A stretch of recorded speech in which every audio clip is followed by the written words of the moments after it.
નમસ્કાર. આપણી સરકારી યોજના ગુજરાત યુટ્યુબ ચેનલ પર તમારા બધાનું ખૂબ ખૂબ સ્વાગત છે મિત્રો. જો તમે પણ ગુજરાતના કોઈ ગામડામાં રહો છો, ખેતી કરો છો કે મજૂરી કામ સાથે જોડાયેલા છો અને તમારી ઉંમર 18 વર્ષથી વધુ છે, તો આજના આ વિડીયોની એક સેકન્ડ તમારા માટે બહુ જ મહત્ત્વની છે. એટલે વિડીયો બિલકુલ સ્કીપ કર્યા વગર છેલ્લે સુધી જોજો. તમે બધાએ અત્યાર સુધી નરેગા કે મનરેગા યોજના વિશે તો સાંભળ્યું જ હશે, પણ હવે સરકાર એક નવો અને ઐતિહાસિક કાયદો લઈને આવી ગઈ છે, વીબીજી રામજી એક્ટ 2025, જે મુજબ નરેગા યોજના હવે વિકસિત ભારત ગેરંટી ફોર રોજગાર એન્ડ આજીવિકા મિશન ગ્રામીણ એટલે કે વીબીજી રામજી તરીકે ઓળખાશે. સંસદના બંને ગૃહોમાંથી આ કાયદો 20 ડિસેમ્બર 2025ના રોજ પસાર પણ થઈ ગયો છે. આ નવા કાયદા હેઠળ હવે સરકાર તમને વર્ષમાં 100 દિવસ નહીં પણ આખા 125 દિવસના કામની પાક્કી ગેરંટી આપવા જઈ રહી છે. તો હવે જાણીશું કે ગુજરાત સરકારે દિવસની કેટલી મજૂરી નક્કી કરી છે, આ યોજનાનો લાભ લેવા માટે ફોર્મ ક્યાં ભરવું, ગામમાં કોનો સંપર્ક કરવો અને જો સરકારી કામ 15 દિવસમાં ન મળે તો બેરોજગારી ભથ્થું કઈ રીતે મેળવવું, આ બધી જ વિગતો આજે આપણે સાદી અને સરળ ભાષામાં સમજીશું. તો વિડીયો બિલકુલ સ્કીપ કર્યા વગર છેલ્લે સુધી જોજો, કારણ કે છેલ્લે એક એવી ટીપ આપીશ જે તમારા માટે બહુ જ કામ આવશે.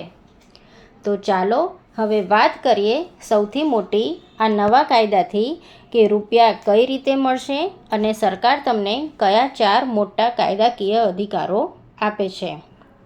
તો એનો એક પોઈન્ટ આપણે ધ્યાનથી સમજીએ, કેમ કે વાત વાર્ષિક રૂપિયા 37,500ની છે.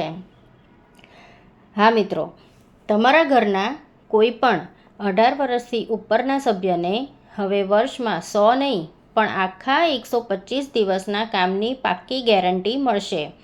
અને સૌથી મોટા સમાચાર એ છે કે આપણા ગુજરાત માટે રોજની 300 રૂપિયાની મજૂરી નક્કી કરાઈ છે. એટલે કે એક પરિવાર વર્ષે આરામથી રૂપિયા 37,500 સુધીની કમાણી કરી શકે છે. ગણિત ગણો તો 125 દિવસના 300 રૂપિયા લેખે સીધા રૂપિયા 37,500 તમને મળી શકે છે. તમે જે કામ કરશો એની મજૂરી માટે તમારે કોઈ મુખી કે કોન્ટ્રાક્ટર આગળ હાથ જોડવા નહીં પડે. તમારું કામ પૂરું થાય એટલે વધુમાં વધુ 15 દિવસમાં સીધા તમારા બેંક ખાતામાં ડીબીટીથી પૈસા આવી જશે. અને મેં જે તમને ટીપ અગાઉ તમને આપવાની વાત કરી હતી ને, એ છે કે તમારા બેંક ખાતા સાથે આધાર કાર્ડ લિંક થયેલું હોવું જરૂરી છે, અન્યથા તમારા પૈસા અટકી શકે છે. એટલે જો તમારું આધાર કાર્ડ તમારા બેંક ખાતા સાથે લિંક ના હોય તો એને આજે જ કરાવી દેજો. કાયદામાં સૌથી મોટો નિયમ એ છે કે સ્ત્રી હોય કે પુરુષ, કામ એક સરખું તો પગાર પણ એક સરખો. એટલે કે રોજના 300 રૂપિયા, કોઈ પણ જાતનો ભેદભાવ નહીં. તમે અરજી કરો એટલે સરકારે 15 દિવસની અંદર તમને કામ સોંપવું જ પડે. અને જો 15 દિવસમાં કામ ન મળે તો સરકારે તમને ઘરે બેઠા બેરોજગારી ભથ્થું પણ આપશે. આ કાયદામાં સરકારે બહેનો, મહિલાઓ, ઘરના વડીલો અને દિવ્યાંગ ભાઈ બહેનોનું બહુ જ મોટું ધ્યાન રાખ્યું છે. જો તમારા ઘરમાં 60 વર્ષથી મોટી ઉંમરના દાદા દાદી હોય, દિવ્યાંગ ભાઈ બહેન હોય કે મહિલાઓ હોય તો એમનું એક અલગ રંગનું ખાસ કાર્ડ બનશે. આ કાર્ડનો મોટો ફાયદો એ થશે કે એમને કોઈ ભારે મજૂરીવાળું કામ નહીં અપાય. એમને એમની શક્તિ પ્રમાણેનું એકદમ હળવું અને સહેલું કામ જ સોંપાશે. ગામમાં જે પણ કામ નીકળશે એમાંથી 33% કામ એટલે કે ત્રીજો ભાગ આપણી ગામની મહિલાઓને જ આપવું પડશે. આનાથી આપણી ઘરની બહેનો પણ પોતાના પગ પર ઊભી થઈ શકશે અને કમાણી કરી શકશે.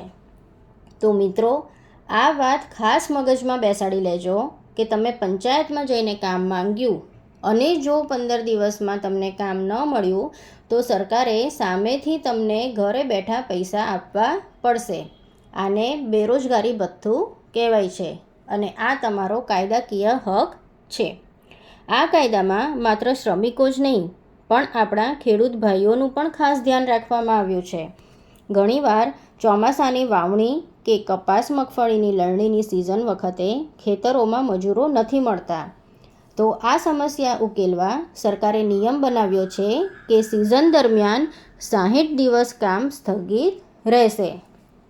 વાવણી અને લણણીની પાક સિઝન દરમિયાન વર્ષના 60 દિવસ આ સરકારી કામ બંધ રાખવામાં આવશે, જેથી ખેડૂતોને ખેતી માટે પૂરતા મજૂરો મળી રહે અને શ્રમિકોને ખેતીમાંથી પણ સારી રોજી મળી રહે.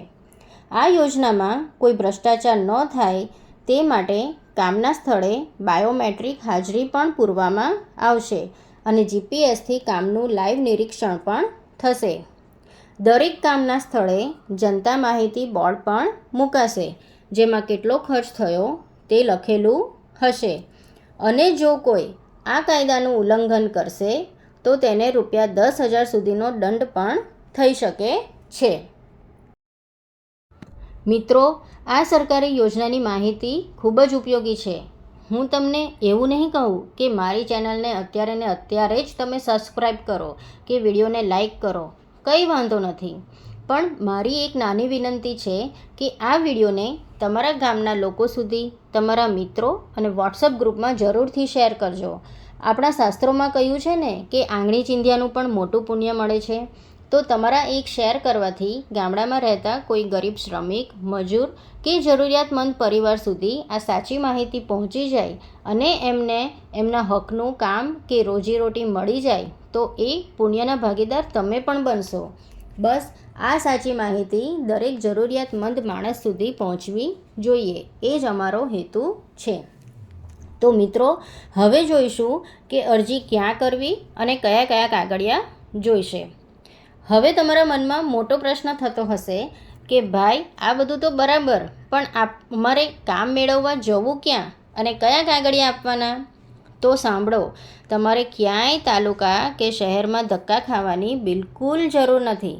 તમારે ફક્ત તમારા ગામની ગ્રામ પંચાયત કચેરીએ જ જવાનું છે અને ત્યાં કોનો સંપર્ક કરવાનો રહેશે એ પણ આપણે જાણી લઈએ.